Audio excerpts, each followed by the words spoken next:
लेकिन जीव के जीवन की ये विडंबना है कि उसने संसार को अपना माना है पर भगवान को अपना नहीं माना। जिस दिन भगवान को अपना सच्चा मान लिया होता उस दिन सारी समस्याएं समाप्त होंगी।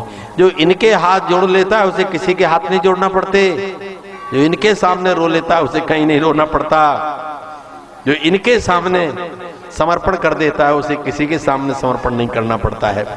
क्यों? कि जीवात्मा का परमात्मा का अंतरंग संबंध है। वेद भगवान कहते द्वा स्वपर्णा सयुजा सखाया समानम वृक्षम परिषद जाते। जीव का सच्चा ऐसी कोई नहीं है, कोई नहीं है, केवल झूठी बातें हैं। न पुत्र है, न पिता है, न माता है, न पति है, न पत्नी। हमारा 10-20 लाख रुपया लगा दिया, लेकिन डॉक्टर ने कह दिया पास में मत जाना, इनको ऐसी बीमारी है कि ये तो मरेंगे, तुम भी पास गए तो तुम भी रोगग्रस्त होकर मर जाओगे।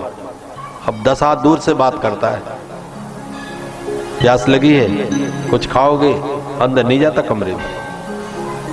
बच्चों को भी समझा देता है कि माँ के पास ज्यादा आना जाना मिलना जुलना मत, ये मरेगी, अब नहीं बचेगी।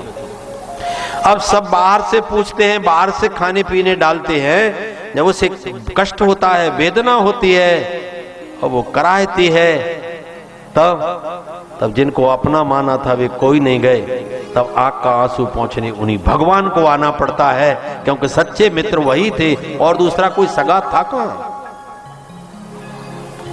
जीव ने केवल जीवन की ये भूल की है कि उसने संसार को अपना माना है और भगवान को पराया मान लिया। जिस दिन भगवान को अपना मान लिया जाता है उस दिन सब कुछ छूट जाता है। द्रौपदी कहती ही नहीं में पत्या संति न भ्राता न सुता दया। मेरे कोई पति नहीं है, मेरे कोई भाई नहीं है, मेरे कोई पिता नहीं है। वो सब बैठे हुए हैं, पति भी बैठा है, पिता भी बैठा है, भाई भी बैठा है। वो घोषणा कर रही मेरे कोई नहीं, एक है मेरा केवल, तुमेव मधुसूदन। हे नारायण कृष्ण, आपके अतिरिक्त मेरा संसार में कोई नहीं। ऐसा संबंध हमने जिससे जोड़ा है वो संबंध परमात्मा का किसी भी रूप में, चाहे राम जी के, चाहे कृष्ण जी के, चाहे शंकर जी के, चाहे हनुमान जी के, चाहे गणेश जी के, चाहे किसी भी रूप में जिसने अपना संबंध जोड़ा, और चाहे वो स्त्री हो चाहे पुरुष हो। हनुमान जी के विषय में ये बात आती है कि स्त्रियां हनुमान जी से बहुत दूर रहना चाहिए, बहुत दूर रहना चाहिए। जब मैं शोध कर रहा था तब मैंने अयोध्या के संतों से प्रश्न किया था, बड़े बड़े विद्वान संतों से, कि मैं हनुमचरित पर लिख रहा हूं, शास्त्र में प्रमाण नहीं मिल रहा, आप बताएं स्त्रियां पूजा करें कि न करें। संत बोले दर्शन करें, परिक्रमा करें, प्रणाम करें, प्रार्थना करें, पर पूजा न करें। हम कहा हमें तो प्रमाण लिखना पड़ेगा। जो शोध ग्रंथ होता है उसमें बिना प्रमाण के कोई बात नहीं लिखी जाती। कि देखो भाई, संतों का प्रमाण है, शास्त्र का प्रमाण इसमें नहीं।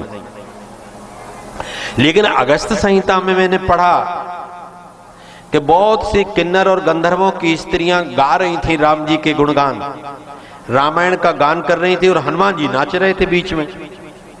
अगस्त जी ने देखा कि ये तो ब्रह्मचारी हैं और जो स्त्रियों के बीच में नाच रहे हैं। तो जब कथा समाप्त हो गई, हनुमान जी जाने लगे, तो अगस्त ऋषि ने पूछा कि भगवान एक प्रार्थना करें। कहा आप तो ब्रह्मचारी हैं, इन स्त्रियों के बीच में क्यों नाच रहे थे? क्या बात हनुमान जी ने कही। तो हनुमान जी ने कहा ये स्त्रियां थी क्या? कहा आप नहीं देख पाए? कहा जो मेरे राम जी के गुण गाता, राम नाम गाता है, मुझे पता ही नहीं चलता कि वो स्त्री है कि पुरुष है, मैं तो नाचना आरंभ कर देता हूं।